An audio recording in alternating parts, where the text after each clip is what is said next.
मी कालही कार्यकर्ता म्हणून काम करत होतो, आजही आणि उद्याही एक कार्यकर्ता म्हणून काम करेन. एकनाथ शिंदे यांचं पत्रकार परिषदेत वक्तव्य नेमकं काय म्हणाले पाहूयात. हा विजय जो आहे हा जनतेचा विजय आहे आणि आम्ही सगळ्यांनीच महायुतीच्या सर्व कार्यकर्त्यांनी या निवडणुकीमध्ये एवढं प्रचंड काम केलं. मला तर आठवतंय मी पहाटेपर्यंत काम करायचो, पुन्हा थोडे 2-3 तास झोप घेतल्यानंतर पुन्हा माझी सभा असायची.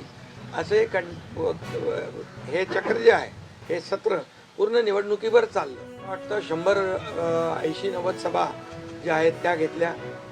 प्रवास मला वाटतं मोजलेला नाही मी, पण प्रवासही निवडणुकीमध्ये प्रचारादरम्यान एवढा केला. आणि एक पायाला भिंगरी लावून जसे कार्यकर्ते काम करतात, एक साधा कार्यकर्ता म्हणून काम करतो त्याप्रमाणे मी काम केलं.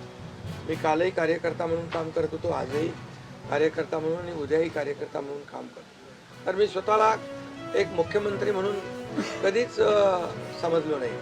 मी एक कॉमन मॅन म्हणून काम केलं. मुख्यमंत्री CM म्हणजे कॉमन मॅन अशी माझी धारणा, आणि त्या कॉमन मॅनच्या धारणेमुळे मला कॉमन मॅनमध्ये जाताना कुठलाही प्रोटोकॉल कुठलाही अडथळा येत नव्हता, कारण मी स्वतःला ते समजत होतो.